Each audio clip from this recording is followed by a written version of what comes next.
Hello, I'm Jane Adams. And I'm Racquel Fygenson. And we are presenting a duet work, Eco-Mending, a series about stitching data stories of ecological healing into images of the past. Eco-Mending juxtaposes old and new to tell a story of ecological regeneration. We find stories of human-mediated restoration in longitudinal data and embed that modern data in imagery from the past. One such story is the collective effort to shrink the hole in the ozone layer, which formed over the Antarctic as a result of CFCs in the atmosphere. Another story is of the bioremediation of heavy metals and hydrocarbons in Western Africa, pollutants that are byproducts of illegal oil drilling. Early research into natural microbiotic breakdown of these dangerous chemicals provides hope that damage previously thought to be permanent could actually be broken down and the environment restored. These visual stories are about the convergence of old destruction and new remediative responses. In our research, we found archival photographs of our areas of interest, such as from the Ross Sea ice shelf and from the Nigerian coastal town of Port Harcourt.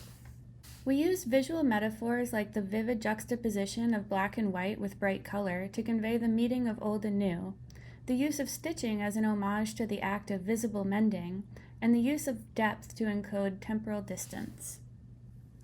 This left-hand image shows the ozone hole installation, a paper, thread, and bead chandelier. The piece consists of 6 identical images of Ross Island as taken by the Ross Sea Party in the mid-1910s, which you can see in the lower right-hand corner here.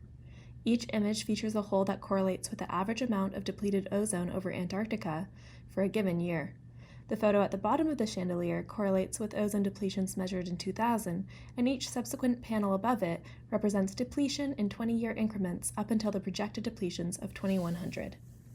From the side view here, you can see how we use vertical spacing and the density and color of embroidery threads to correlate with time.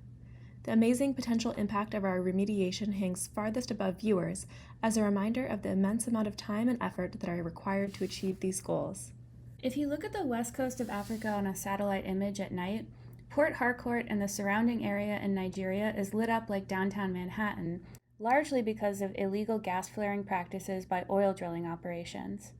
These data are from a paper about bioremediation of oil drill cuttings. Researchers in Nigeria tested using bioremediation strategies to remove heavy metals and hydrocarbons from leftover soil from oil wells. These substances are harmful to human health and can make areas uninhabitable or even dangerous to just traverse. Sometimes during bioremediation, pollutant reabsorption regressed between the 48-hour and 96-hour mark, but generally after long-term thermal treatment, LTTD, the harmful substances were reduced substantially, sometimes even below detectable levels. The colorful maps are from the European Digital Archive of Soil Maps, an incredible trove of hydrologic and geologic surveys, many hand-drawn in the 1950s and 60s when European companies were speculatively dividing the African continent into prospective trenches of wealth.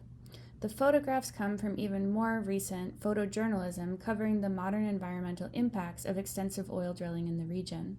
The resulting data visualizations I created stitched together these photographs and maps with the data of the bioremediation project into a series of small multiples corresponding to various heavy metals and other pollutants studied. Research continues on the use of bioremediation strategies such as thermal treatment, mycoremediation, and bacterial absorption of hydrocarbons, but offers hope for environmental restoration.